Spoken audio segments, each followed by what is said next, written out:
Oke, Assalamualaikum warahmatullahi wabarakatuh. Selamat pagi, salam sejahtera bagi kita semua.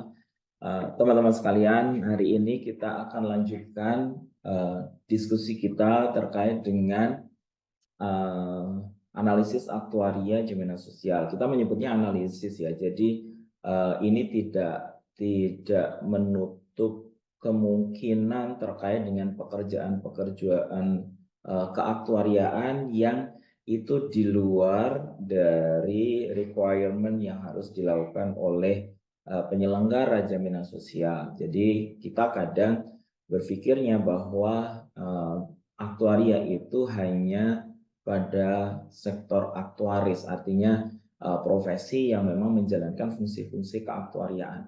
Tapi sebetulnya aktuaria itu penting juga untuk diketahui atau dilakukan oleh tidak hanya mereka yang melakukan pekerjaan keaktuariaan gitu. Jadi ada aspek yang kalau di akuntansi itu kan ada audit internal, ada audit eksternal gitu ya. Ada pihak-pihak yang memang dia ikut memikirkan bagaimana fungsi profesi itu bisa berjalan dengan baik. Nah, hari ini kita belajar tentang peran teknis aktuaria. Jadi tiga pertemuan sebelumnya kita sudah belajar tentang pengantar, kemudian aspek demografi, kemudian bagaimana posisi dari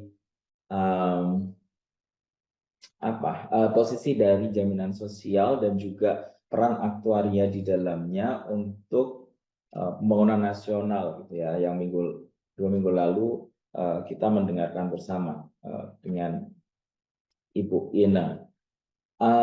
Hari ini kita akan melihat secara lebih detail sebetulnya peran teknis seperti apa yang biasanya diharapkan ada dan dilakukan oleh aktuaris. Ini penting bagi kita untuk setidaknya punya gambaran nantinya. Ilmu kita itu diharapkan seperti apa sih? Kita itu ekspektasi stakeholders terhadap aktuaria itu seperti apa? Dan kemudian nanti bagaimana kita menjalankannya. Jadi mulai dari itu. Dan kemudian setelah itu kita juga bisa diskusikan sebetulnya bagaimana pengembangannya. Karena requirement atau request terhadap fungsi keaktuariaan itu kan berkembang terus gitu. Jadi tidak sesuatu yang saklek, sesuatu yang pasti harus begitu. Pada beberapa hal iya, tetapi kemudian kita juga uh, apa mempertimbangkan. Sebentar, ini kok sepertinya slide saya belum tersharing dengan baik, atau sudah? Kayaknya sudah, karena tidak muncul. Ini slide presentasinya sudah kelihatan ya? Udah Slide-nya terlihat, terlihat, Pak. Pak. Oh ya, oke. Ya, saya lanjutkan. Terima kasih. Jadi bagaimana peran teknis aktuaria itu bisa dijalankan? Tentu saja nanti dalam konteks Indonesia kita bisa melihat bagaimana standar praktek aktuaria di program jaminan sosial, dan teman-teman sekarang bisa akses, dan nanti bisa jadi satu aktivitas yang harus dikerjakan oleh teman-teman terkait dengan perkuliahan ini, karena ini adalah salah satu salah satu yang perlu kita perhatikan dengan serius, dengan detail. Tentu saja itu bukan satu-satunya gitu ya. Jadi kita bisa juga melihat bagaimana standar praktek aktuaria itu dibuat di negara lain misalnya, atau organizational body yang lain. Misalnya kalau saya melihat itu ada di ILO juga punya, istilahnya bukan standar praktek aktuaria, tapi ILO standar untuk sistem jaminan sosial. Dan itu kemudian nanti kita bisa elaborasi sebetulnya bagaimana posisi kita terkait dengan standar-standar yang lain. Tapi saya akan mulai dari sebetulnya secara detail peran aktuaris pada jaminan sosial itu seperti apa.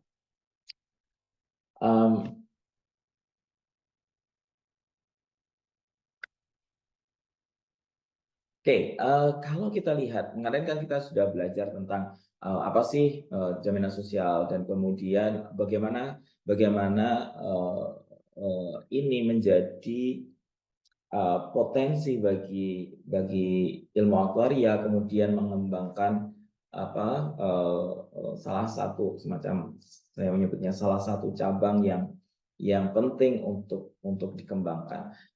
Ini adalah beberapa peran strategis dari aktuaria atau ilmu aktuaria dalam keberlangsungan program jaminan sosial. Mungkin kata kunci yang penting bagi kita adalah kita itu penjaga kesinambungan, keberlanjutan, gitu, bahwa orang boleh membuat program apapun, tapi kemudian kita harus berpikir bagaimana keberlanjutan programnya, apalagi ini program yang menyangkut masyarakat, menyangkut banyak pihak yang tidak dengan mudah kita itu berpindah-pindah gitu secara kebijakan. Oh ini tahun ini karena duitnya ada, maka karena uangnya ada, maka benefitnya seperti ini. Oh sekarang karena sedang tidak ada uangnya, maka benefitnya begini. Tidak bisa begitu, karena bisa jadi yang mendapatkan benefit itu berkontribusi di program-program sebelumnya. Jadi kalau misalnya perubahan itu dilakukan secara drastis, begitu akan chaos gitu. Karena apa? Karena bisa jadi yang seharusnya mendapatkan benefit itu sudah berkontribusi lama gitu. Dan itu harus dipertimbangkan juga. Apalagi ini kemudian adalah terkait dengan kebijakan pemerintah gitu. Jadi tidak mudah bagi program jaminan sosial untuk beralih, untuk berubah terkait dengan skenario benefitnya. Makanya kemudian harus dipertimbangkan betul kalau misalnya kita membuat program yang seperti ini, itu bagaimana keberlangsungannya, bagaimana keberlanjutannya. Nah, keberlanjutan dalam hal ini tentu saja kita bicara, kalau di aktuaria itu bicara keberlanjutan sebetulnya, atau sustainability sebetulnya adalah bicara soal financial sustainability. Yang kita bicarakan adalah keberlanjutan finansial. Apakah kita penyelenggara itu punya daya untuk memastikan bahwa jaminan itu akan tetap berlangsung atau akan tetap berjalan dengan baik. Dan karena keberlangsungan atau keberlanjutannya adalah di finansial, maka kemudian kita itu akan mulai dari peran itu adalah dari bagaimana kita bisa melihat, menganalisis status keuangan. Kalau misalnya ada defisit, penyebabnya di mana? Atau kalau misalnya masih cukup gemuk gitu, cukup besar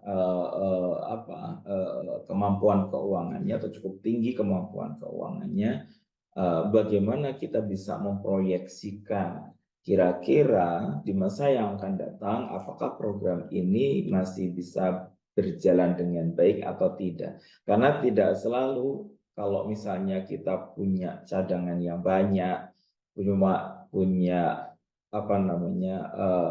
tabungan yang banyak, maka pasti nanti kita bisa menjamin keberlangsungan program. Karena ingat bahwa kita akan melihat juga bagaimana liabilities-nya, bagaimana sih kewajiban keuangan terkait dengan jaminan ini. Yang kedua, peran aktuaris itu adalah memberikan rekomendasi tindakan untuk memastikan keberlanjutan skema dan keadilan sistem. Ini yang seringkali bisa dilakukan juga oleh tidak hanya aktuaris perusahaan, ya, tapi aktuaris atau ilmu aktuaria secara umum. Kita bisa melihat, kita bisa bekerja bersama-sama sebetulnya bagaimana sih potensi program ini, keberlangsungan program ini di masa yang akan datang.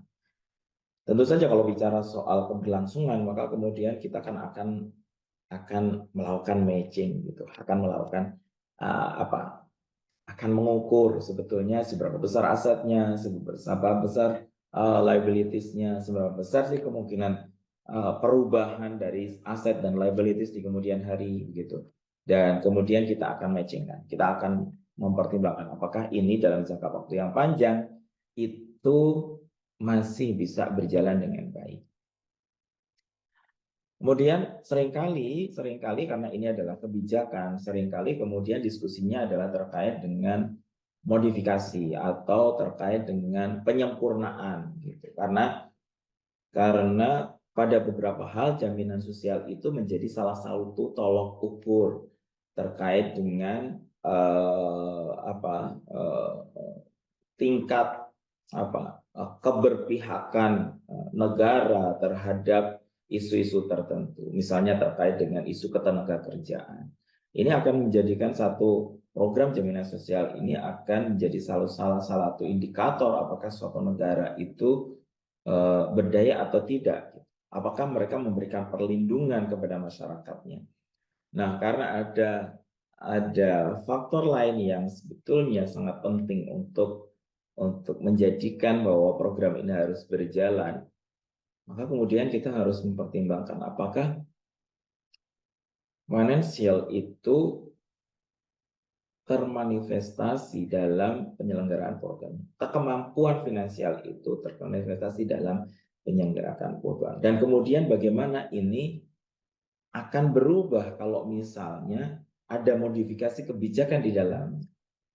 Nah, seringkali sebetulnya yang diharapkan adalah bahwa kita melakukan semacam simulasi gitu. Kalau misalnya ada inisiatif terkait dengan perubahan kebijakan, terkait dengan perubahan, entah itu perubahan skema pembiayaan, pendanaan, atau perubahan terkait dengan besaran benefitnya, atau misalnya terkait dengan kontribusinya, iurannya gitu ya. Itu penting untuk sebetulnya dilakukan analisis aktuaria terlebih dahulu. Kenapa? Karena itu tadi ini tuh bukan kebijakan jangka pendek. Yang dilakukan itu adalah kebijakan jangka panjang. Dan biasanya yang terjadi adalah seperti yang disampaikan oleh Bu Ina minggu yang lalu gitu ya, bahwa sangat jarang atau sangat kecil kemungkinannya bahwa benefit itu akan turun. Tetapi kemampuan itu kan tidak selalu seiring dengan kenaikan benefit. Seringkali benefit itu naik tidak disertai dengan iuran yang naik gitu. Karena itu kadang dua kepentingan yang berbeda. Dan karena dua kepentingan yang berbeda, maka kemudian seringkali ada potensi mismatch. Ada potensi kan kalau kita itu misalnya belajar di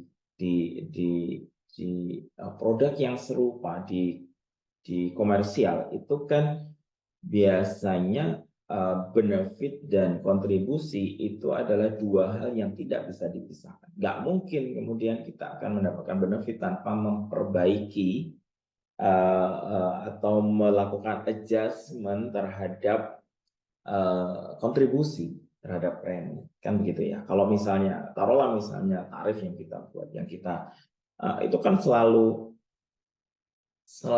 bersama-sama gitu. Jadi kalau benefitnya naik ya kontribusinya naik. Tetapi karena ini bagian dari kebijakan, tidak selalu kemudian ini selangkah seiring gitu. Ini yang jadi challenge bagi ilmu aktuaria.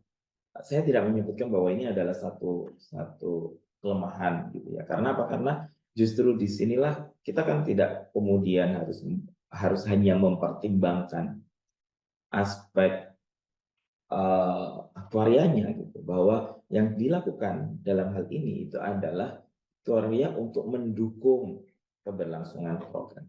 Sehingga kita juga harus melihat bagaimana logika kebijakan itu sehingga terjadi bagi kita nantinya bahwa benefit dan kontribusi itu tidak selalu seiring kalau kita bicara kebijakan. Nah, sehingga penting bagi aktuaris atau nanti ilmu aktuaria itu memberikan penilaian finansial. Kalau misalnya ada skema baru atau modifikasi atau evaluasi terkait dengan program jaminan sosial. Nah, terkait dengan evaluasi aktuaria, kita bisa lihat sebetulnya kapan sih dia dibutuhkan. Kalau itu tadi adalah peran-peran dari aktuaris, maka kemudian kapan sebetulnya aktuaria itu atau aktuaris itu diperlukan. Saya mendokumentasikan, bukan saya, ini dari referensi yang kita gunakan, bahwa setidaknya evaluasi aktuaria itu dibutuhkan. Yang pertama adalah ketika ada skema baru, program baru, itu penting untuk dilakukan evaluasi aktuaria. Untuk memastikan bahwa ini doable, bahwa ini itu bisa dijalankan dengan baik, bahwa ini akan bisa lestari, bisa bisa berlanjut, bisa sustain. Kemudian juga tidak hanya itu, ketika pertama kali itu harus dilakukan, kemudian ketika berjalan itu juga harus dilakukan evaluasi aktuaria. Karena apa? Karena kita harus selalu memastikan bahwa selama perjalanan program itu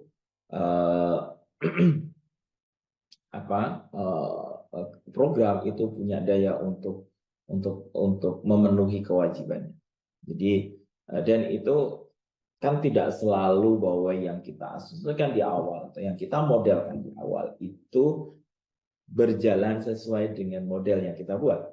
Seringkali berbeda, seringkali yang terjadi itu berbeda dengan yang kita asumsikan atau yang kita modelkan. Makanya sepanjang perjalanan program itu maka harus ada evaluasi secara berkala yang dilakukan oleh aktuaris, oleh bagian aktuaria. Kemudian evaluasi juga harus dilakukan kalau program itu mengalami perubahan secara material. Secara material itu artinya secara fundamental ada perubahan yang signifikan. Dan tentu saja ini nanti akan mempengaruhi apa yang sudah kita hitung sebelumnya, apa yang sudah kita kalkulasi sebelumnya, karena ada perubahan. Itu nah nanti kita akan lihat satu persatu begitu ya, apa saja aspek yang perlu kita perhatikan di dalam pembentukan skema baru misalnya, dan secara berkala, dan kalau misalnya ada perubahan.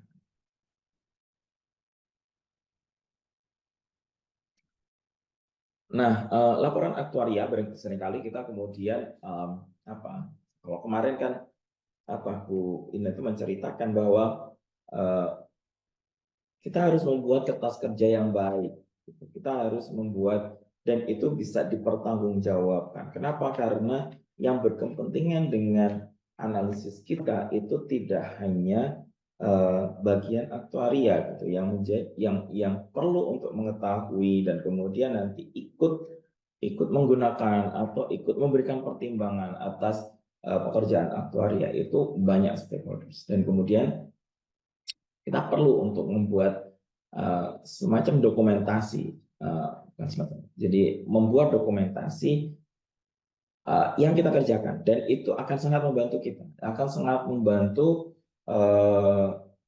teman-teman untuk memberikan penjelasan, untuk mempertanggungjawabkan sebetulnya yang dilakukan itu dengan basis asumsi yang mana, dengan model yang seperti apa gitu. Nah, itu biasanya kemudian termanifestasi dalam laporan aktuaria. Laporan aktuaria itu harapannya dapat memberikan evaluasi keberlanjutan skema dalam berbagai skenario ekonomi dan demografi. Jadi, seperti yang kita diskusikan sebelumnya, bahwa alat analisis kita itu biasanya dalam konteks open group. Artinya, program ini berjalan dengan sistem keluar masuk keanggotaan. Dan yang kita pastikan itu tidak hanya keberlangsungan program untuk mereka yang sudah ada di dalam. Nah, ini yang mungkin sedikit berbeda dengan ketika kita bicara aktuaria atau konteks pekerjaan aktuaria di sektor komersial, itu karena biasanya kita akan tekan dengan kewajiban itu hanya untuk mereka yang ada di dalam, yang sudah mengikuti program atau yang sudah membeli produk. Program jaminan sosial tidak bisa seperti itu. Karena apa? Karena misi awalnya itu adalah universal. Biasanya kemudian kita bicara soal universal coverage, bahwa ini tuh harapannya bisa berlaku untuk semua. Kalau misalnya ada yang belum terjamin, ada yang belum ikut, itu kita selalu berupaya, program selalu berupaya untuk mereka ini ikut di dalam program. Sehingga kita mempertimbangkannya dalam konteks masyarakat secara luas. Makanya dalam valuasinya itu kita harus mempertimbangkan sistem open group, bahwa tidak hanya orang yang ada di dalam, tetapi kita juga harus mempertimbangkan juga bagaimana orang yang belum ikut ini nanti kalau ikut. Bagaimana orang yang belum tercover ini nantinya tercover oleh program kita. Dan pada akhirnya kemudian kita harus mempertimbangkan bagaimana ini perkembangan keanggotaan, bagaimana perkembangan kepesertaan dalam jangka panjang. Dan kita bicara keberlanjutan itu, keberlanjutan untuk kondisi-kondisi di mana kepesertaan itu berkembang juga gitu. Jadi tidak hanya yang sekarang ada, yang sekarang itu. Kemudian laporan aktuaria itu juga memberikan informasi yang diperlukan oleh stakeholders dalam mengambil keputusan. Seringkali kemudian laporan aktuaria ini dijadikan sebagai salah satu rekomendasi atau referensi bagi pembuat kebijakan untuk nantinya mengkonstruksikan kebijakan yang lain. Gitu. Alatnya adalah laporan aktuaria. Kenapa? Karena di situ memberikan gambaran yang utuh terkait dengan program dengan proyeksi atau forecasting atau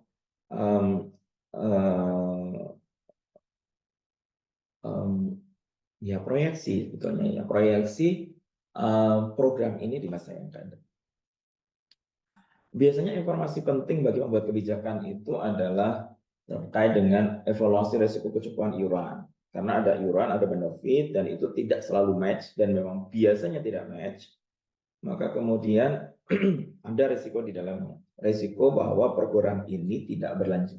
Risiko bahwa asetnya tidak bisa mencukupi liabilities. Kemudian terkait dengan jumlah dana yang terkumpul dalam sistem jaminan sosial. Kita perlu lihat juga sampai saat ini jumlah dananya itu seberapa banyak. Dan kemudian lakukan proyeksi. Di masa-masa yang akan datang itu jumlah dananya seperti apa. Kemudian proyeksi terkait dengan penggunaan dana.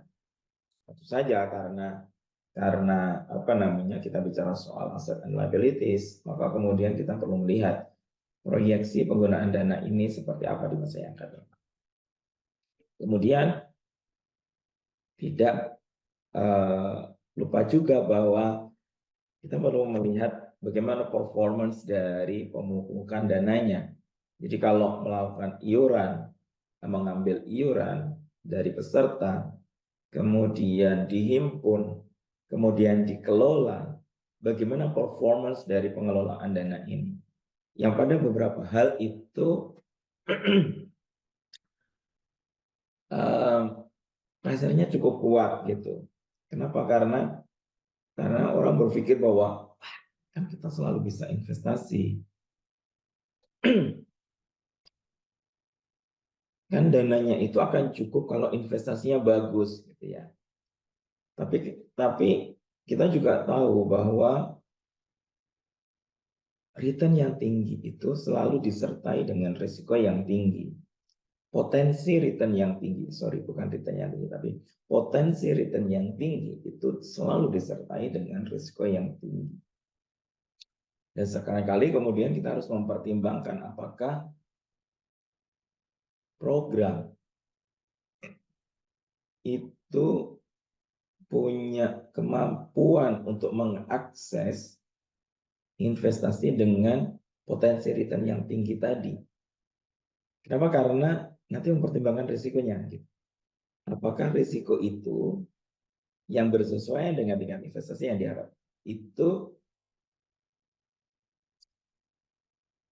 bisa di-manage atau mungkin untuk di-manage, atau pada beberapa hal kemudian kalau misalnya kita itu akan mengambil atau menentukan potensi return tertentu, apakah kemudian program itu juga mampu untuk menerima risiko di balik return yang tinggi itu tadi. Ini yang seringkali harus menjadi pertimbangan juga. Dan yang perlu kita ingat adalah program dan jaminan sosial itu highly regulated. Jadi ini adalah amanat undang-undang, ini adalah program pemerintah, sehingga biasanya itu akan sangat rigid terkait dengan regulasi investasi. Kenapa? Karena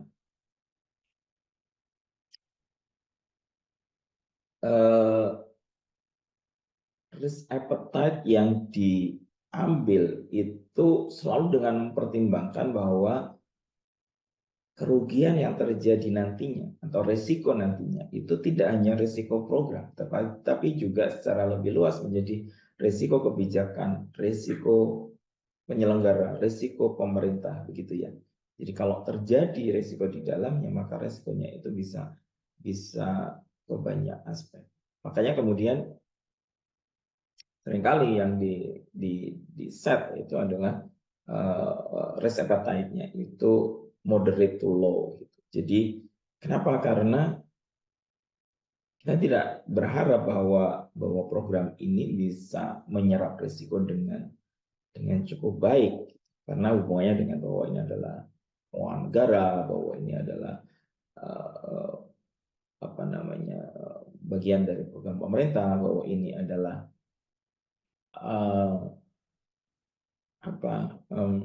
kebutuhan yang harus tidak dengan mudah untuk bisa diambil resikonya. Jadi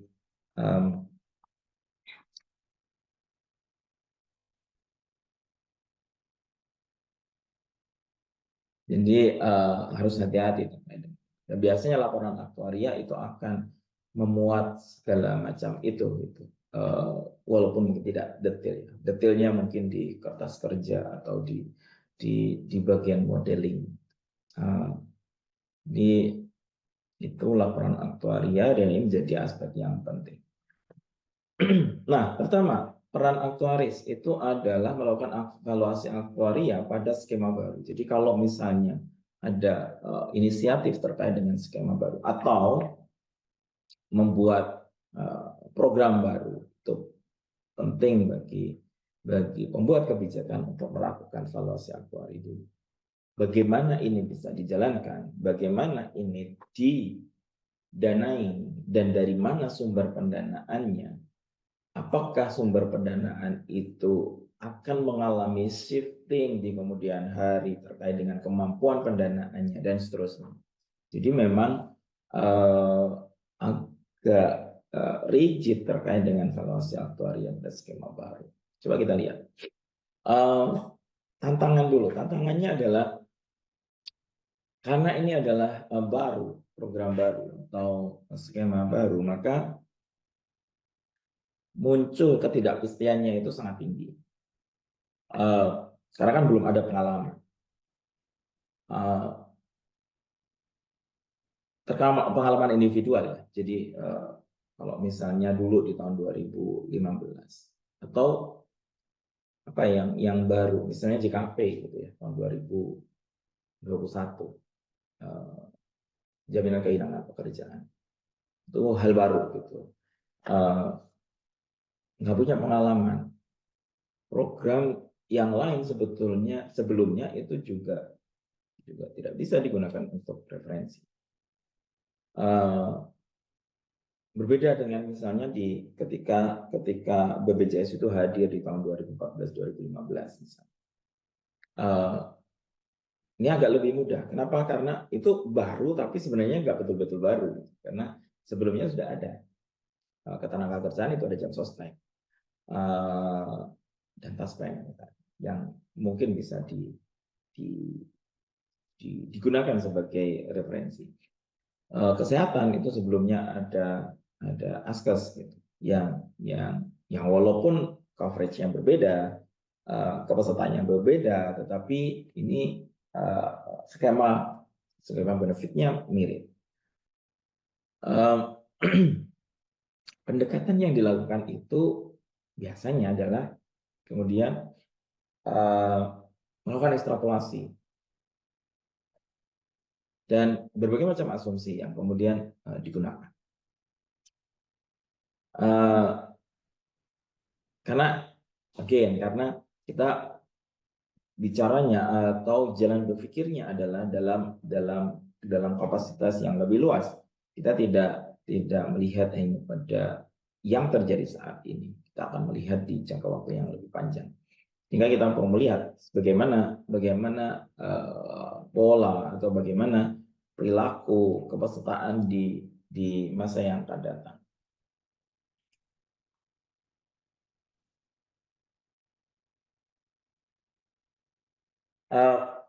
Kemudian biasanya kita juga bisa menggunakan proxy. Proxy dari negara lain, dari program lain gitu ya. Contoh misalnya di JKP itu di awal, kemudian yang kita lihat adalah menggunakan informasi terkait dengan JHT. Kenapa? Karena dalam JHT itu, dalam jaminan hari tua itu ada benefit terkait dengan PHK gitu. Dan JKP itu diberikan bagi mereka yang terkena PHK. Jadi beberapa hal itu bisa menggunakan proxy dari program yang sejenis atau yang punya kontingensi yang mirip yang ada. Nah, pada akhirnya kemudian diskresi dari aktuaris lah yang kemudian menentukan apakah aspek apa yang perlu dipertimbangkan, apa saja yang baik untuk digunakan dan kemudian dijadikan acuan untuk modeling di dalam program kita.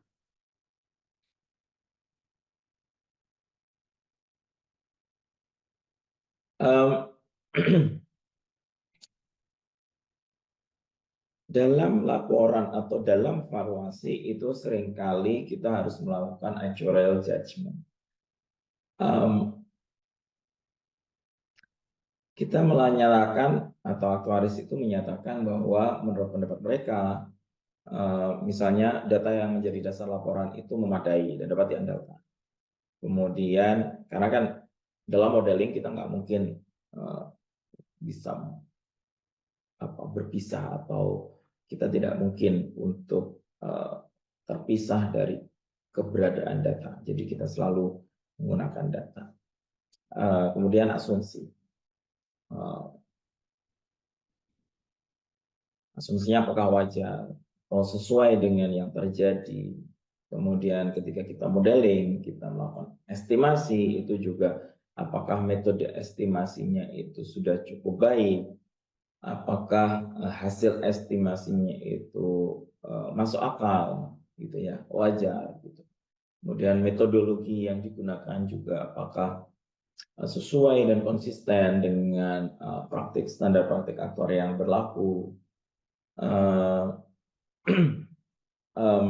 Opini aktuaria itu penting untuk menjamin bahwa kualitas penilaian aktuaria dan keabsahan penggunaan hasil penilaian untuk nantinya digunakan sebagai dasar, sebagai keputusan kebijakan, dan reformasi pembiayaan dan manajemen program di kemudian hari. Jadi seringkali selain ini adalah required, sekarang bahwa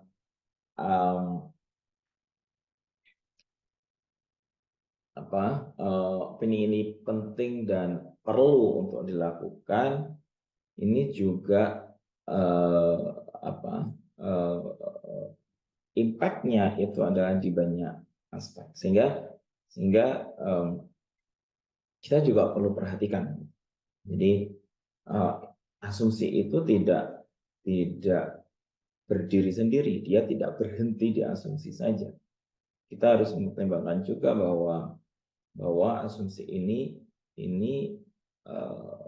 masih masuk akal untuk dilakukan, masih wajar untuk diambil.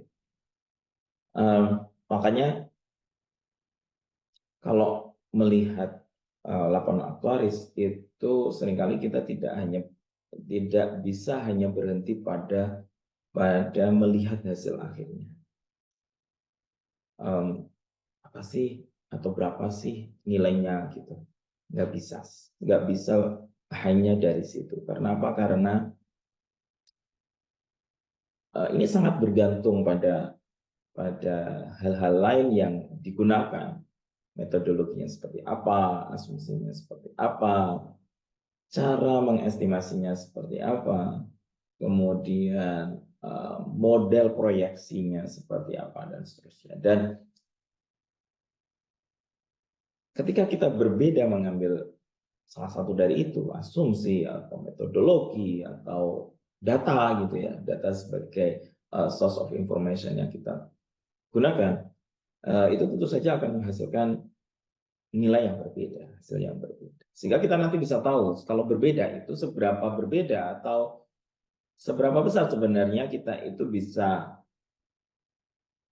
bernegosiasi atau kita itu bisa menggunakan menggunakan hasil itu dalam kebijakan kita atau dalam membuat kebijakan. Jadi dia tidak sendiri.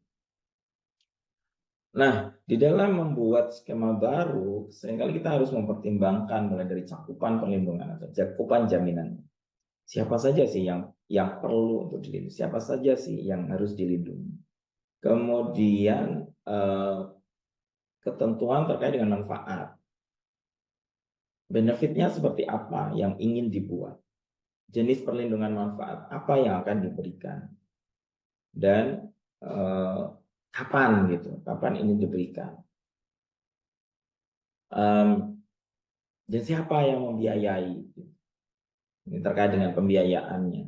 Siapa yang membayar? Apakah pemerintah melalui subsidi atau peserta melalui pembayaran yang fix gitu, seperti BPJS Kesehatan misalnya, bahwa kalau saya mengambil kelas sekian maka bayarnya sekian. Atau dia persentase atas gaji kalau misalnya ini attach dengan pekerjaan gitu. Jaminan-jaminan yang terkait dengan pekerjaan biasanya kemudian pembiayaannya adalah dengan sharing antara pemberi kerja dan penerima kerja atau pekerja, dan juga kemudian ada subsidi di dalamnya. Dan selain siapa yang membayar, kita juga perlu mempertimbangkan seberapa besar biayanya. Dan seberapa besar itu tidak selalu hanya mempertimbangkan manfaat. Dalam konteks non-jaminan sosial security, biasanya kita melihatnya itu adalah kewajaran aktuaria itu dilihat dari aspek bagaimana benefitnya dan bagaimana ini terjemahkan dalam kontribusi, dalam premi.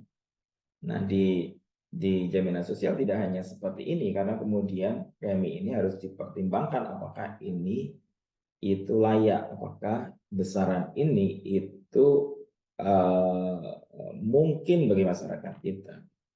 Jadi walaupun di komersial juga kadang mempertimbangkan juga bagaimana apa namanya kemampuan masyarakat untuk mengakses produk, tetapi biasanya kemudian akan trade off-nya adalah akan mempertimbangkan benefit gitu. Jadi karena kan tidak ada pembiayaan yang lain selain dari peserta, sehingga biasanya akan mempertimbangkan bagaimana kita mereproduksi, bukan merevisi atau membuat skema manfaat yang berbeda, sehingga nanti hasilnya itu adalah biayanya itu atau preminya itu apa namanya masuk di masyarakat. Tapi kalau penjaminan sosial tidak selalu begitu gitu. Karena apa? Karena manfaat kadang di lock juga. Bahwa manfaat itu dianalisis dengan aspek yang lain. Gitu. Pembiayaan kadang aspeknya lain juga. Gitu. Sehingga tidak selalu saling beriringan. Nah, disitulah kemudian kita penting untuk mempertimbangkan dari berbagai macam aspek terkait dengan keberlanjutan. Nah, kita akan lihat terkait dengan masing-masing hal ini. Gitu ya. Cakupan perlindungan. Siapa saja yang akan dilindungi? Cakupan dapat berbeda tergantung risiko yang dijamin. Kemudian biasanya tahapannya itu prosesnya itu bertahap. Jadi yang paling mungkin untuk dijalankan dulu, misalnya mulai dari pegawai pemerintah, kemudian pegawai swasta, kemudian pekerja mandiri, gitu ya. Kenapa? Karena ya kita tidak bisa kemudian langsung drastis ini akan berlaku semua untuk mereka yang untuk melindungi apa namanya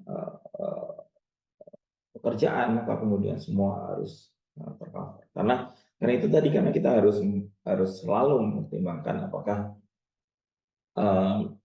kebijakan ini mendapat dampak pada keberlanjutan program. Dan kita juga mempertimbangkan terkait dengan kepatuhan pembayaran iuran. Karena kalau ada kontribusi itu maka kita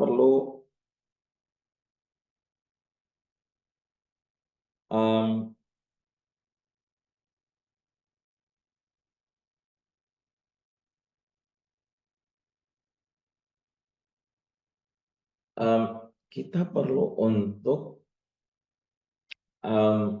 mempertimbangkan di dalam analisis kita seperti apa tingkat kepatuhannya.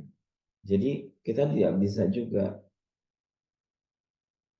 mengabaikan ini. Karena apa? Karena itu tadi logika penentuan benefit itu berbeda dengan atau tidak secara langsung itu dikaitkan dengan aspek iuran. Jadi dan juga ada sistem pendanaan yang cukup variatif di dalam program.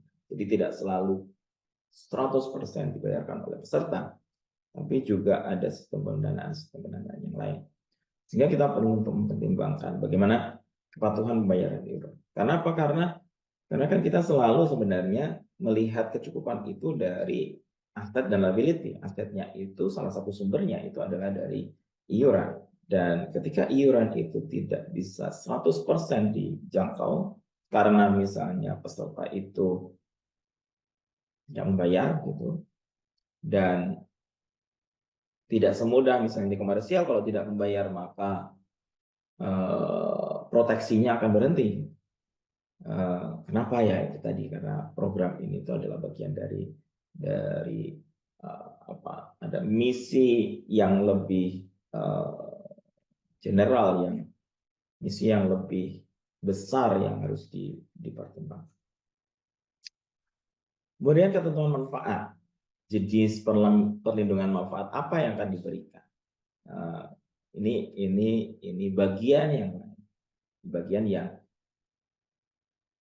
kadang tidak selalu sejalan, dan tuaria itu diharapkan bisa merangkai ini. Ada logika sendiri terkait dengan kecukupan. Pressure-nya bisa jadi dari keinginan pemerintah, bisa jadi pressure internasional misalnya, bahwa ini adalah salah satu bagian dari indikator keberlangsungan negara, dan kemudian nanti harus sekian persen. Manfaat juga demikian, kadang manfaat itu pertimbangannya bisa banyak hal. Elemen desain yang mempengaruhi biaya dari skema, misalnya besaran upah yang berada di dasar kalau terkait dengan tenaga kerja, penggantian upah dalam manfaat, atau kalau di kesehatan yang kita mempertimbangkan bagaimana biaya yang harus dikeluarkan oleh rumah sakit untuk memberikan pelayanan, dan bagaimana itu terakomodasi di dalam program. Bagaimana ini bisa diseragamkan terkait dengan manfaat dan biayanya. Apakah ada unsur subsidi silang? Kemudian apakah ada kontribusi minimum untuk kelayakan manfaat? Kalau di pekerjaan, apakah kemudian ada usia pensiun normal atau berapa tahun usia pensiun normalnya? Kemudian apakah kita perlu mempertimbangkan kontribusi inflasi dalam manfaat? Nah, aktuaris itu akan menilai biaya dari berbagai paket manfaat untuk menemukan keseimbangan optimal. Jadi yang kita harapkan itu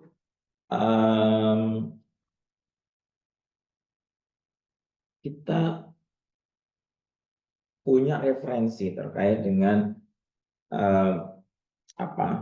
manfaat yang diterima. Apakah kemudian ini sejalan dengan aset yang ingin kita pupuk atau kita kelola. Yang ketiga itu terkait dengan pembiayaan, misalnya sumber-sumber pendanaan. Jadi ini pembiayaan dan pendanaan. Apakah ini dari iuran pekerja dan bekerja? Apakah ini hanya dibayarkan oleh peserta, gitu ya? Atau ada aspek lain, atau ada pihak lain yang akan ikut mendanai, misalnya pemerintah, misalnya sektor swasta dan seterusnya. Bagaimana hasil investasinya? Karena nanti pada akhirnya adalah kita harus matchmaking terkait dengan dananya. Apakah ada subsidi dari pemerintah?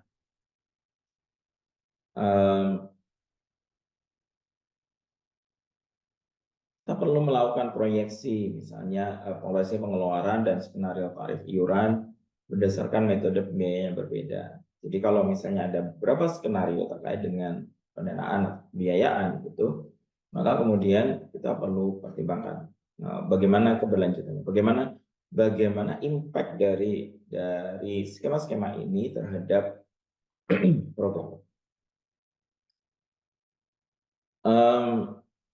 Kadang kita juga memiliki potensi untuk memberikan masukan terkait dengan penentuan iuran, gitu ya. Walaupun kebijakan akhirnya itu bukan di aktuaria, kebijakan akhirnya tentu ada juga di pemerintah.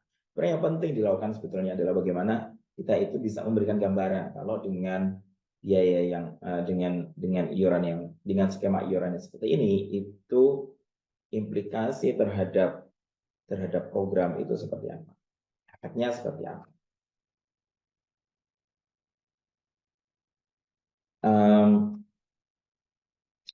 Nah, karena kita bicaranya adalah selalu di open group, maka kemudian kita harus melakukan proyeksi jangka panjang. tujuannya adalah untuk keberlanjutan skema atau keberlanjutan program. Biasanya yang dilakukan adalah maunya itu proyeksinya jangka panjang. Padahal kita tahu bahwa proyeksi jangka panjang itu berarti akan mendrive variasi yang besar juga.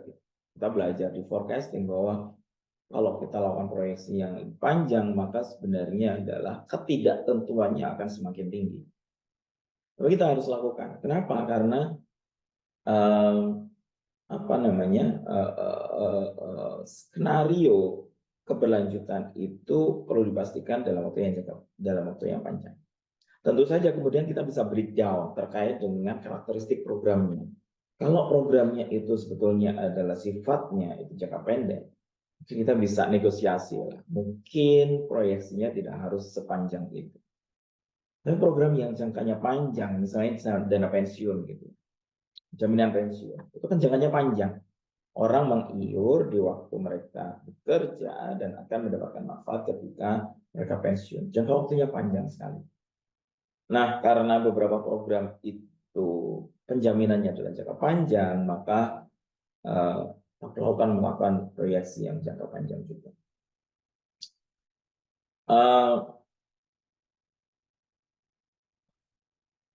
Kemudian terkait dengan pendanaan, tujuannya adalah menentukan cadangan dana yang dibutuhkan untuk kewajiban masa depan. Ini Akores itu seringkali diminta untuk menghitung ini.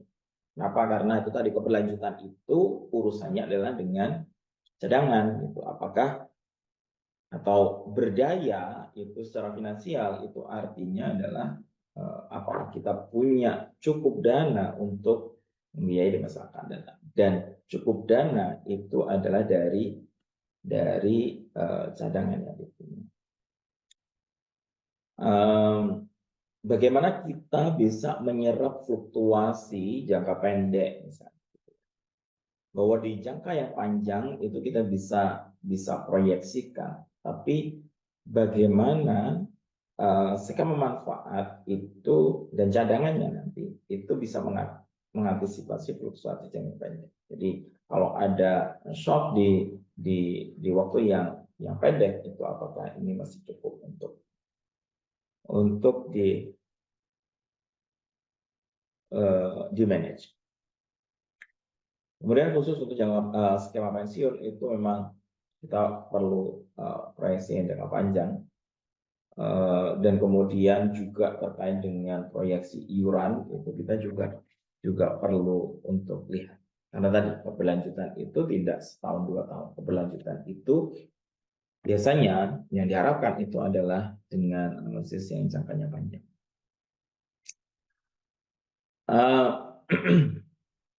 Yang kedua adalah peran aktuaria itu biasanya diperlukan untuk meninjau secara berkala terhadap skema yang berjalan. Jadi kalau sudah ya seperti di komersial juga kita lakukan itu.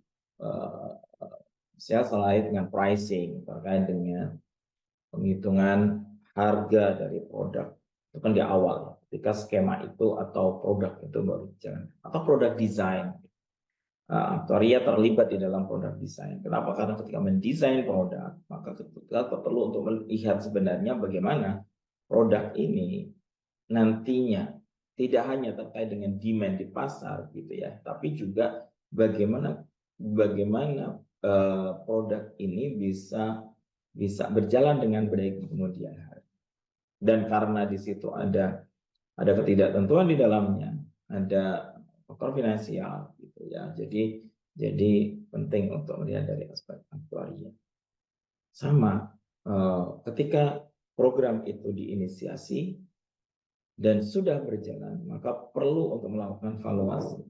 Dievaluasi setiap berkala lah ya, biasanya setiap tahun. Dan regulator biasanya juga punya ketentuan terkait dengan bagaimana evaluasi ini dijalankan. Jadi bagaimana sih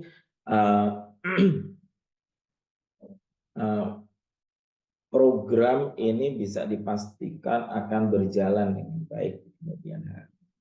Itu tadi karena Kita kan bekerjanya itu di berbagai macam asumsi, berbagai macam model, berbagai macam proyeksi gitu ya. Dan ketika dia berjalan, maka kita sudah bisa mengevaluasi apakah yang kita asumsikan itu terjadi. Apakah yang kita alami, experience ini, itu setelah program itu berjalan, experience-nya itu sesuai dengan asumsi yang dibuat atau ada pergeseran atau ada perbedaan.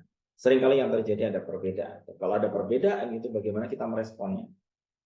Setelah kita tahu bahwa asumsi kita tidak terjadi, setelah kita tahu bahwa yang terjadi itu tidak sesuai dengan model yang kita bangun sebelumnya, padahal itu sudah lewat, gitu ya.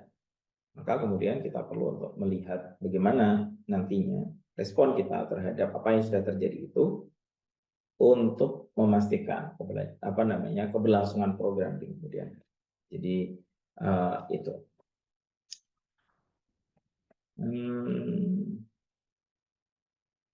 Nah, ini adalah motivasi di balik pentingnya tinjauan berkala. Kita perlu untuk memantau aspek keuangan, mengidentifikasi penyimpangan, menunjukkan arah perubahan, kemudian tadi ya mengevaluasi apa yang sudah, apakah yang berjalan itu sesuai dengan yang kita asumsikan atau yang kita proyeksikan. Algoritmanya kira-kira kalau dibuat dalam bentuk algoritmik itu kita bisa lakukan dengan cara seperti ini. Kita lakukan analisis hasil masa lalu.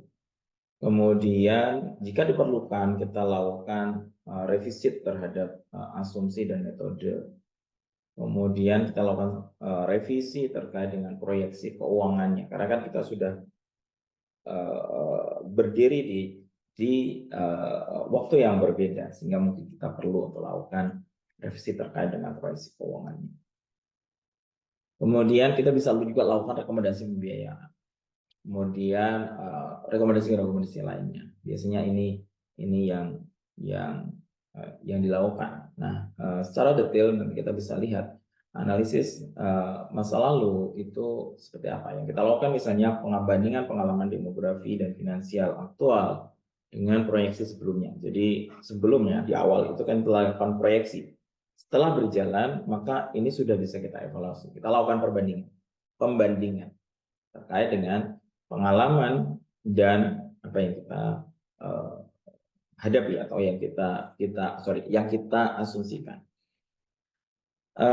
Kemudian kita bisa lakukan analisis terhadap jumlah kontributor. Tadi ya, karena kita harus mempertimbangkan juga bahwa iuran itu tidak semuanya taat gitu. Kita harus mempertimbangkan. Kita tidak encourage orang dan taat gitu. Bukan dalam kapasitas itu sebenarnya. Kita itu mandatnya adalah preciseness. Kita itu diminta untuk melakukan proyeksi. Dan yang diharapkan dari proyeksi itu adalah precise. Nantinya itu akurat gitu.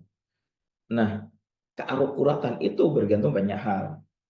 Salah satunya adalah nanti kita perlu untuk mengakomodasi ketidakpatuhan. Bukan kita encourage orang untuk tidak patuh membayar iuran, tetapi kita perlu melihat yang yang masuk akal itu seberapa besar dengan kepatuhannya. Karena itu tadi kita perlu melihatnya nanti di kemudian hari itu adalah kita harus melihat secara precise. Jumlah kontributor, penerima manfaat, kemudian kalau terkait dengan pekerjaan rata-rata penghasilan, ya karena biasanya iurannya atau kontribusinya itu relatif terhadap penghasilan. Kenapa? Karena harapannya kan sesuai dengan kemampuan, dan kemampuan itu termanifestasi dalam penghasilan. Kemudian bagaimana tingkat imbalan tingkat investasinya, return investasinya. Kemudian expenses, bagaimana program ini dijalankan dan biayanya seperti apa. Kemudian kita identifikasi kalau misalnya ada perbedaan, maka apa penyebabnya?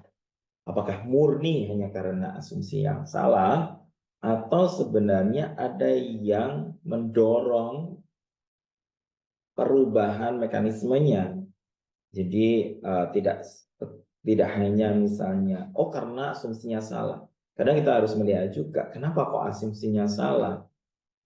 Misalnya tingkat investasi, saya asumsikan 8%. Ternyata yang terjadi itu adalah 6%. Oh, kita mengasumsikan 8% itu dengan kondisi market kayak begini gitu.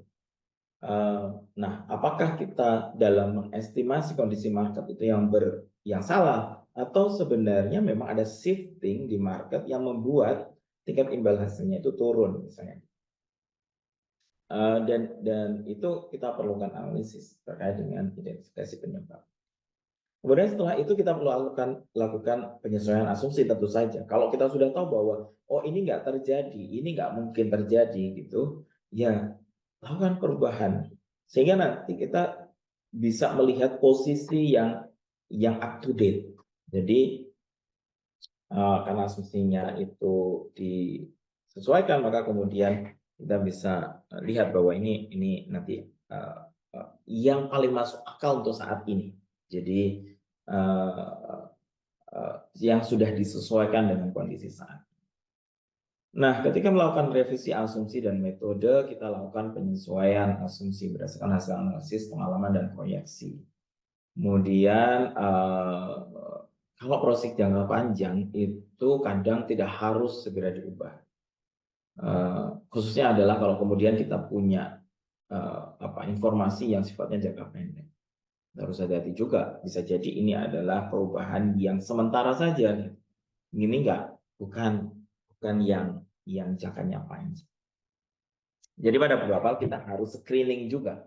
Apakah kita perlu untuk lakukan perubahan secara signifikan di dalam modeling kita, atau sebetulnya kita bisa lakukan judgement bahwa ini sebenarnya adalah temporary shock. Ini adalah fluktuasi jangka pendek yang sebenarnya adalah bagian dari variasi kecil yang sudah masuk di dalam perhitungan proyeksi. Kemudian kita juga perlu lakukan penyempurnaan model untuk meningkatkan akurasi. Di ultimate goal kita adalah selain kita melakukan proyeksi siapapun bisa melakukan itu. Proyeksi bisa dilakukan oleh siapa saja dengan metodologi yang benar, sekalipun itu bisa dilakukan dengan banyak cara. Apa yang kemudian menjadi pressure bagi modeler terkait dengan proyeksinya tentu saja adalah preciseness, keakurasiannya. Apakah proyeksinya ini akurat atau tidak? Karena kita lakukan proyeksi itu sebenarnya adalah ingin memberikan gambaran apa yang terjadi di masa yang akan datang. Dan kalau itu tidak precise, maka sebenarnya ya kita tidak bisa memberikan gambaran dengan baik apa yang terjadi di masa yang akan datang. Kemudian kita lakukan revisi proyeksi keuangan. Tentu saja kalau misalnya itu fundamental yang nggak mungkin lagi terjadi seperti yang kita asumsikan sebelumnya, maka kita perlu lakukan proyeksi. Kemudian karena kita tahu bahwa di masa yang akan datang itu tidak sepenuhnya akan terjadi seperti yang kita hadapi saat ini, maka kita kemudian perlu melakukan uji sensitivitas, sensitivity analysis. Jadi untuk mengetahui sebenarnya seberapa variabilitas dari hasil terkait dengan perubahan-perubahan yang terjadi atau perbedaan-perbedaan yang terjadi di masa yang akan datang. Kemudian terkait dengan kebijakan investasi, menyesuaikan proyeksi dengan kebijakan investasi. Misalnya kita itu di jaminan sosial, misalnya di Indonesia itu kan terkait dengan investasi itu terikat dengan PP 55 misalnya, yang di situ secara rigid memberikan guidance seperti apa yang seharusnya dan investasi itu dijalankan. Dan bisa jadi di kemudian hari dengan pertimbangan-pertimbangan tertentu peraturannya itu berubah, dan ketika peraturan berubah maka tentu saja kebijakan terkait investasi itu akan berubah. Dan nantinya ini perlu untuk dimasukkan di dalam proyeksi aktuaris. Jadi kalau ada perubahan kebijakan terkait dengan investasi yang itu akan mempengaruhi modeling aktuariumnya, maka kita perlu untuk pertimbangkan itu. Kemudian aktuaris juga bisa memberikan atau menjelaskan dampak kebijakan investasi terhadap tingkat kontribusi. Karena apa? Karena ya ini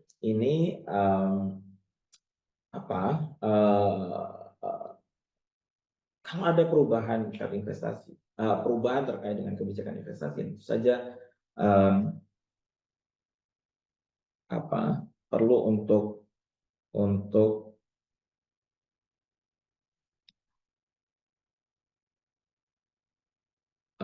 menjelaskan apakah ini nanti ada dampak finansialnya terkait dengan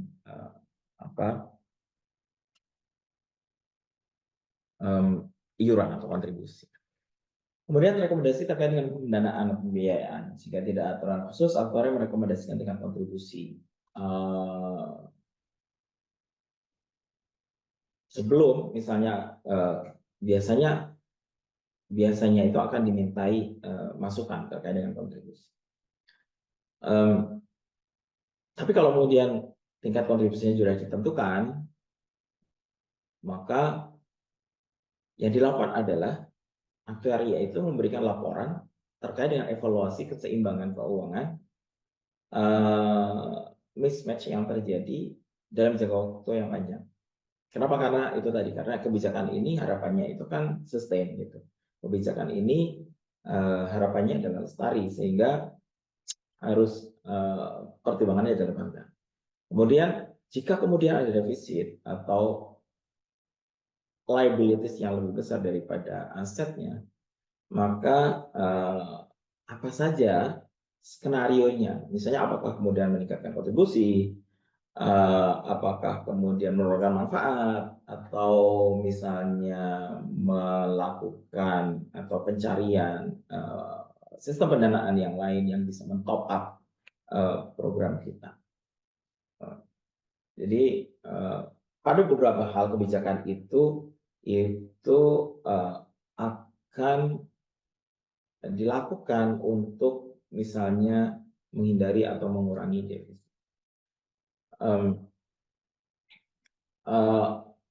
Kalau sektoria juga bisa memberikan rekomendasi lainnya, misalnya terkait dengan evaluasi terkait dengan coverage. Kalau dana pensiun itu ada replacement rate. Jadi tujuan utama adanya jaminan pensiun itu kan untuk memastikan bahwa pekerja yang sudah pensiun itu dia masih punya kemampuan untuk menjalankan hidupnya.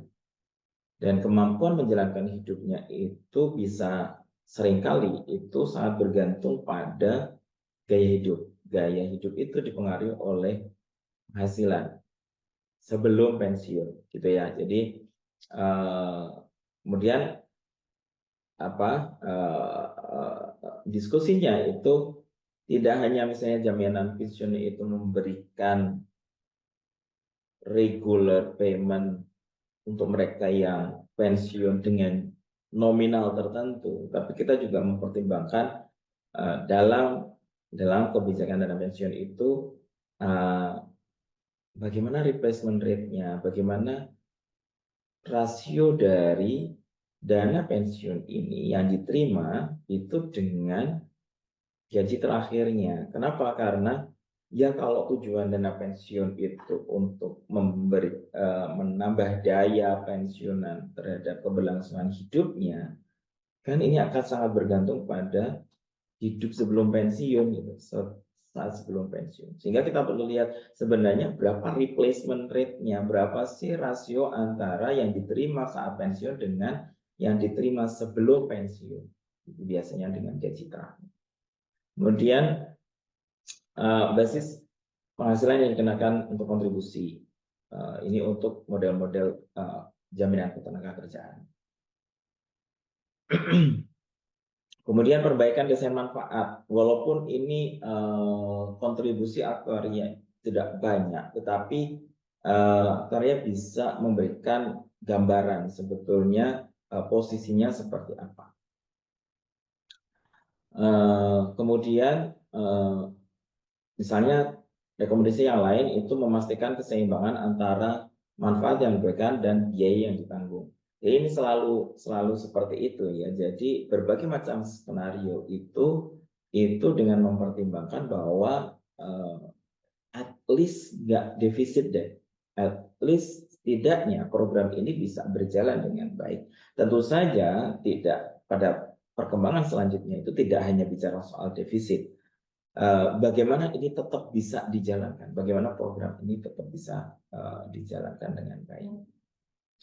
Nah, kalau misalnya di tahap reformasi, nanti pertimbangan aktuaria itu bisa berupa misalnya modifikasi skema yang sudah ada terkait dengan besaran manfaat, eligibility, coverage, kemudian apa saja yang dibayarkan, apa saja yang ditanggung, kemudian terkait dengan kebijakan-kebijakan yang membatasi terkait dengan moral hazard gitu ya. Kan seringkali kalau misalnya sudah terjamin itu orang menjadi kurang bertanggung jawab gitu. Karena apa? Karena merasanya bahwa tanggung jawabnya itu sudah dia transfer ke program atau perusahaan asuransi, sehingga perlu selalu dilakukan evaluasi ketika program ini berjalan, apa saja yang perlu dilakukan. Misalnya kita tahu BPJS Kesehatan itu kan punya, kalau di kita itu punya peraturannya berubah-ubah. Kenapa? Karena sebetulnya adalah ada aspek-aspek yang perlu untuk dipertimbangkan dan kemudian itu termanifestasi di dalam aturan itu tadi. Gitu. Dengan aturan ini harapannya behavior orang jadi begini. Dengan aturan ini harapannya itu financial sistemnya nanti akan berubah begini dan seterusnya. Dan aktuaria punya akses untuk memberikan guidance, bukan guidance, advice gitu terkait dengan hal ini. Reformasi yang lain terkait dengan reformasi struktural, misalnya ada perubahan sistem pada jaminan sosial, entah itu sistem pendanaan, entah itu sistem kepesertaan, dan lain-lain. Tentu saja kata kuncinya selalu adalah menjaga keberlanjutan finansial jangka panjang. Jadi yang dilakukan, kenapa sih perlu aktuaria di dalam program jaminan sosial? Karena kita perlu jaminan program ini itu berjalan dengan baik di kemudian hari. Karena sangat mungkin, karena itu tadi ya, berapa itu sistemnya adalah saling mengisi gitu. Dan itu tidak oleh kelompok yang sama gitu. Jadi kita harus pastikan bahwa ini berlanjut terus. Untuk program yang jangka pendek pun kita juga harus mempertimbangkan bahwa ini harus bisa lestari. Program ini itu harus bisa dijalankan dalam jangka waktu yang panjang. Kemudian kita lakukan juga proyeksi jangka pendek. Gitu. Contohnya misalnya setiap tahun penyelenggara jaminan sosial itu biasanya mengajukan anggaran pendapatan dan pengeluaran ke pemerintah. Itu perlu melakukan proyeksi-proyeksi jangka pendek terkait dengan kebutuhan, terkait dengan support yang harus diberikan oleh pemerintah, terkait dengan expenses, gitu, terkait dengan hal-hal yang terkait dengan operasional. Proyeksi jangka pendek itu bisa berbentuk kontribusi, pendapatan investasi, kemudian manfaat yang dibayarkan. Kontribusi ini maksudnya adalah kontribusi yang diterima gitu ya. Jadi kan kalau besaran sudah dilakukan dalam analisis yang lain. Tapi berapa sih yang diterima? Berapa sih yang dikeluarkan? Kemudian berapa sih operasional cost-nya? Berapa sih biaya yang diperlukan untuk menyelenggarakan program ini dan seterusnya.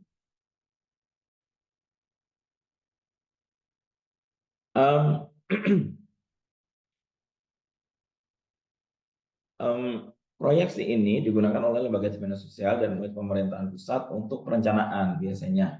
Jadi penting untuk kemudian mengetahui dalam jangka pendek itu bagaimana program ini dapat dijalankan. Karena itu tadi ya, karena ini adalah penyelenggara program pemerintah dan tanggung jawabnya itu adalah di pemerintah. Jadi ini yang selalu dilakukan. Kadang proyeksi jangka pendek ini juga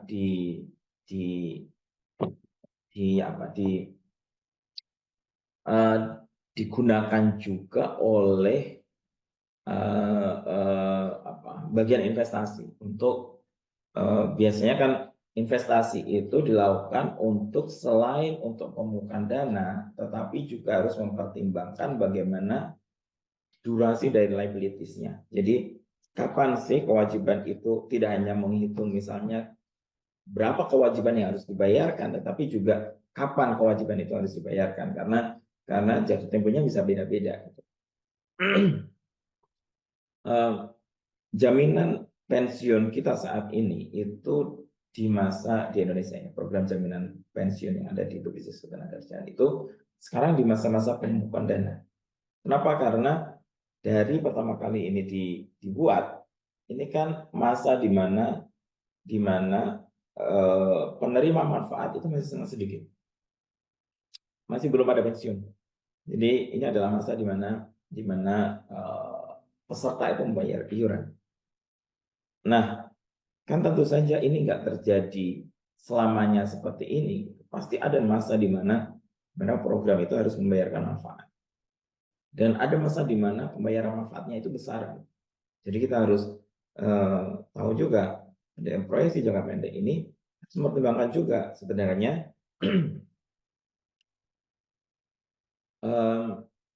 liabilities-nya itu seperti apa. Sehingga nanti dia bisa mempertimbangkan kebutuhan likuiditas. Jadi jangan sampai kalau kemudian ini diinvestasinya di jangka panjang semua, kemudian nanti tidak bisa untuk membayar karena sudah terlalu jauh diinvestasikan. Walaupun kemudian ya kan bisa dijual gitu, tapi kan kemudian ada diskrepansi antara ada selisih antara yang diterima yang seharusnya diterima gitu. Karena di exercise di waktu yang lebih cepat. Jadi itu harus menjadi pertimbangan juga di bagian investasi.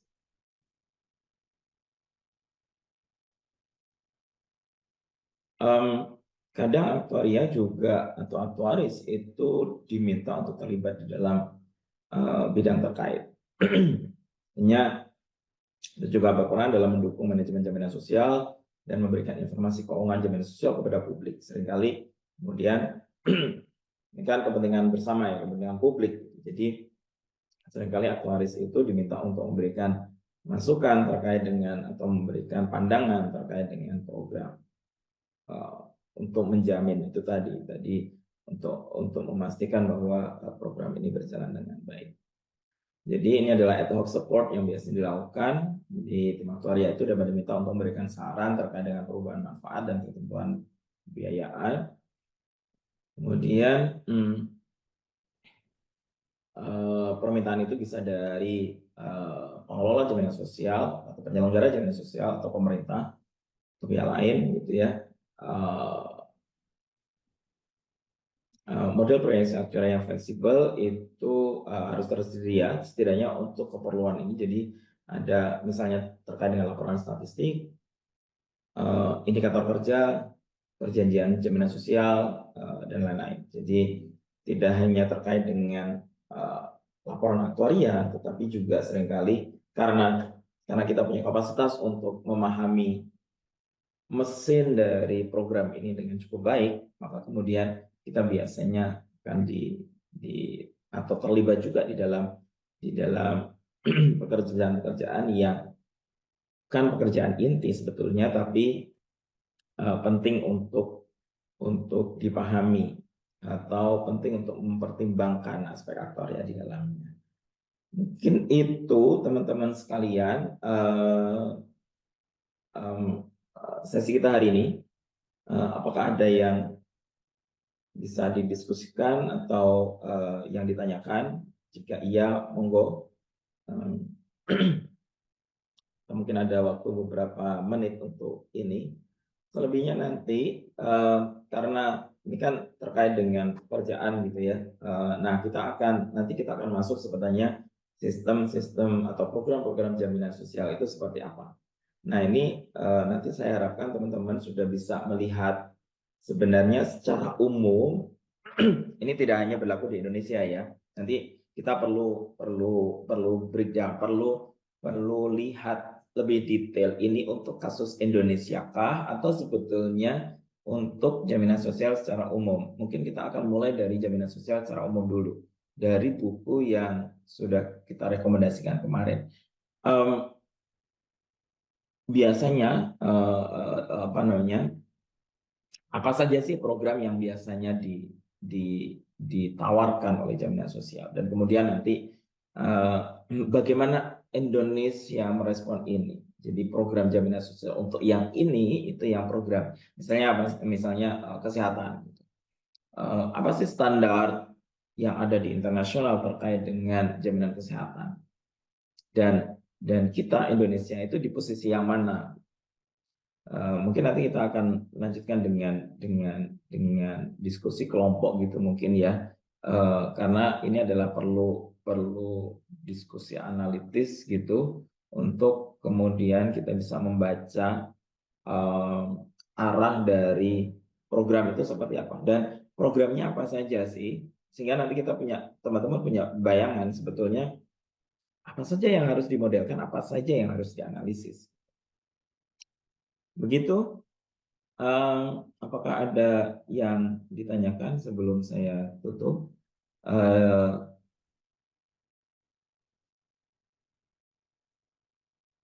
Silakan raise hand. Kalau tidak ada, mungkin saya akan segera tutup dan selebihnya nanti teman-teman kita bisa diskusikan di grup dan juga di laman Elok kita. Saya akan buat beberapa aktivitas yang harus dilakukan oleh teman-teman, yang bisa dilakukan oleh teman-teman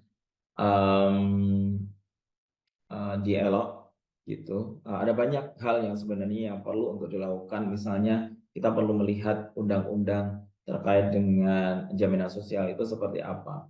Bagaimana peraturan-peraturan internal terkait dengan penyelenggaraan jaminan sosial kita itu seperti apa. Bagaimana peraturan pemerintah yang mengatur terkait dengan jaminan sosial itu seperti apa. Karena ini tidak bisa dipisahkan dari pemahaman kita terkait dengan jaminan sosial yang ada di Indonesia. Jadi kita perlu untuk melihat itu, dan ini highly regulated. Jadi pekerjaan aktuarianya itu juga harus mempertimbangkan terkait dengan regulasi gitu. Jadi tidak bisa berdiri sendiri, kita tidak bisa kemudian tutup mata nggak melihat peraturan kemudian kita akan manage begitu saja, nggak bisa, karena sebenarnya adalah program ini berjalan itu karena regulasi gitu, karena ada kebutuhan-kebutuhan strategis yang harus dilaksanakan dan kemudian itu dibatasi melalui peraturan atau dibuat guideline-nya melalui peraturan, melalui undang-undang, sehingga kita harus lihat juga nanti terkait dengan undang-undang yang melingkupi atau yang menjadi dasar adanya program jaminan sosial di Indonesia. Tidak ada. Terima kasih teman-teman sekalian. Mohon maaf tadi informasinya cukup mendadak, dan ke depan nanti saya juga akan komunikasikan nanti di grup bagaimana perkuliahan ini akan kita laksanakan. Terima kasih. Saya akhiri. Assalamualaikum warahmatullahi wabarakatuh.